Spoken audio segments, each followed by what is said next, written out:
শুভ সকাল বন্ধুরা, কেমন আছো সবাই? আশা করি তোমরা যে যেখানেই আছো সুস্থ আছো, ভালো আছো। আমি এইচএসডি চ্যানেল থেকে সবাইকে জানাই আন্তরিক শুভেচ্ছা, অভিনন্দন ও আমার প্রাণ ভরা ভালোবাসা। তো দেখো, আজকে সকাল সকালে তোমাদের জন্য নতুন একটা ব্লগ নিয়ে চলে আসলাম। আশা করি ব্লগটি ভালো লাগবে। তো দেখো, আমি আজকে সকাল সকালে সেই গ্রামের পরিবেশ চাল ঝাড়তে এসেছি। দেখোই না, আমি আজকে বাড়িতে চাল কম হয়ে গেছে। ফুরিয়ে যাওয়ার কথাটা তো আর বলা যায় না, তাই কম হয়ে গেছে এই কথাটাই বললাম। ফুরিয়ে গেলে বলে অলক্ষ্মীর বাস। তো দেখো, আজকে সকাল সকালে বাবা হচ্ছে মেল থেকে ধান ভাঙায় নিয়ে এসেছে, সেইগুলো ঝাড়তে বসে গেছি। কারণ আবার তো রান্নার সময় হয়ে যাবে, তার জন্য এই চালগুলো ঝেড়ে নিচ্ছি। আর ওদিকে বাবুসোনা খেলতে গেছে, আর মাও কোন দিকে জেনে গিয়েছে। তো আমি ভাবলাম যে আজকে আমি স্নান করার আগে চাল টাল ঝেড়ে নেই, কারণ স্নান করে চাল ঝাড়তে গেলে তো গায়ে অনেক কুড়া লেগে যায়। তাই আমি সব চালগুলো ঝেড়ে তারপরে স্নান করব, এই ভাবতে ভাবতে চালগুলো ঝাড়ছি। আর এদিকে চালের ভিতরে প্রচণ্ড ধান রয়েছে, সেই ধানগুলো দেখছি। কারণ কি তা জানো? কারণ ধান হচ্ছে নরম পড়ে গেছিলো বৃষ্টিতে, এই দিনে ধান নরম পড়ে যায়, তাই নরম পড়ে গিয়েছিলো। সেই জন্য মেলারা বলেছে যে ধান আর যাবে না, এগুলো আমাকে খুঁটে খুঁটেই খেতে হবে গো, অনেক কষ্ট হবে। তারপরেও বাড়িরটা তো, বাড়ির জিনিসের আলাদাই অন্যরকম, স্বাদই আলাদা অন্যরকম, এবং অপরিমাণ খাওয়া যায়, তাই না গো বন্ধুরা? তাই ভাবলাম যে কটাই খুঁটে খেটে খেই, তারপরে হয়তো কিনে আনা যাবে। আর তাই আমি ঝাড়তে বসে গেছি। আর ভাবছি এতগুলো ধান আমরা কিভাবে খুঁটে খুঁটে খাবো। মানে 80 কেজি ধান প্রায়, তাতে অনেকগুলো চাল হয়েছে। তা আমি আজকে ভাবছি কি, এই গল্প কয়টা এই পুরাতন পদ্ধতিতে কুলা দিয়ে ঝেড়ে নেই, আর অন্য এক সময় ফ্যান দিয়ে উড়াবো। কারণ একেবারে চাল বাড়িতে অনেক হয়ে গেছে, তার জন্য আমি ঝাড়তে বসে গেছি। দেখো, আমার হাতটা ব্যথা হয়ে যাচ্ছে, অনেক দিন চাল ঝাড়া হয়নি তো, এই জন্য হাতটা ব্যথা ব্যথা লাগছে। বলতে বলতে চাল কাটা ঝাড়া হয়ে গেছে। এখন চলে আসলাম বাবুসোনার কয়েকটা জামা কাপড় কাচতে। দেখো, প্রচণ্ড গরম লাগছে, ভাবছি কি গরমে আর বাঁচতে পারছি না, হয়তো এখনই বৃষ্টি আসবে। আর ওদিকে বাবুসোনার কাপড় কটা কেচে দিতে হবে তাড়াতাড়ি, কারণ প্যান্টটা পোলাপানেরটা তো, দেখা যায় ওরা একটু ধুলাবালি করে বেশি। সেটা তো বুঝতেই পারো যে বাচ্চা থাকলে বাড়িতে কি অবস্থা হয়। তারা তো বাচ্চা কাচ্চা যে যে ময়লা আবর্জনা করে, ওটা আমাদেরও এক সময় ছিল শৈশব দিন। ধুলা নিয়ে খেলাটাই বেশি আনন্দ হয়, কারণ দেখা যায় কি ধুলা নিয়ে খেলাটাই বাচ্চারা বেশি পছন্দ করে। এই দেখো, আজকে এই জন্য সকাল সকালে ধুয়ে দিচ্ছি। প্রচণ্ড গরম, বৃষ্টি আসবে, সেই জন্য ধোয়ার জন্য প্রস্তুত হয়ে গেছি। কারণ এখন একটু ভিজিয়ে রাখবো, তারপরে অন্য কাম সারবো। তো দেখো, আমি বালতিতে সুন্দর করে ভিজিয়ে নিচ্ছি।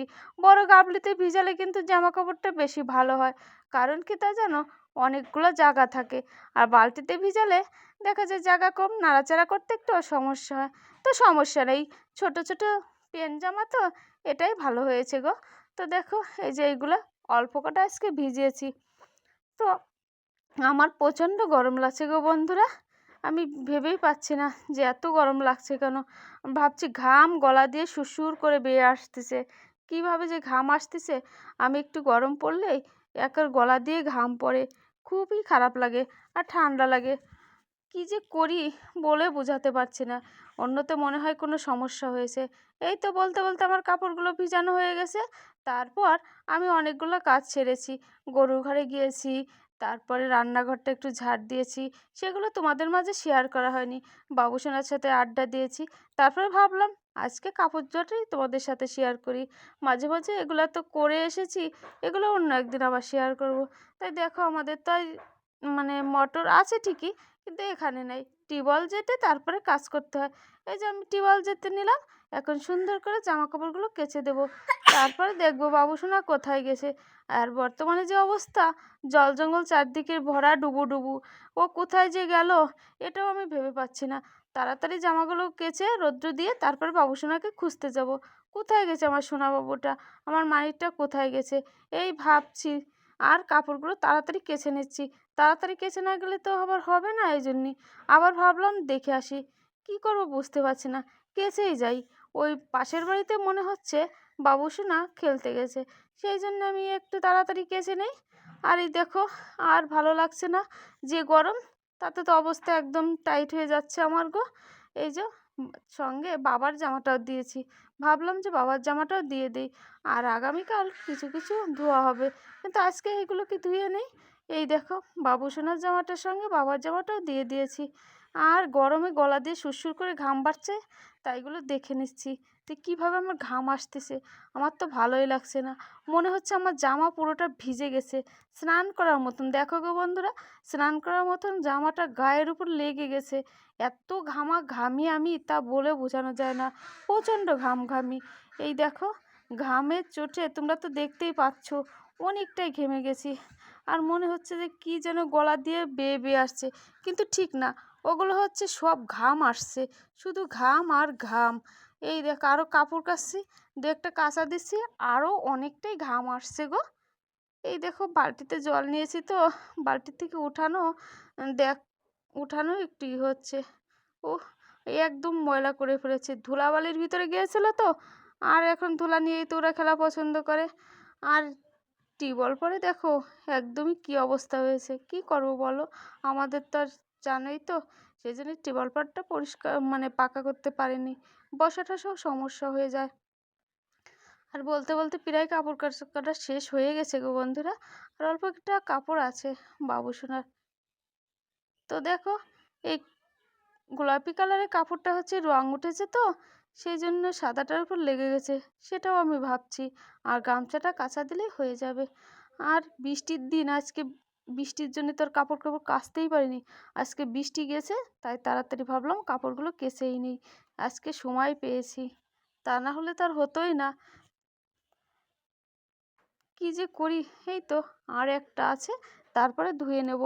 এই দেখো গো, বাবুসোনা কি করেছে, প্যান্টটা একদমই টেনে টেনে ছিঁড়ে ফেলেছে।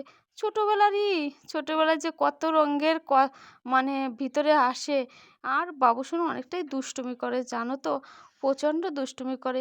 একটু ঠান্ডা ঠান্ডা লেগেছে, শুধু ঠান্ডা লেগেছে আজকে।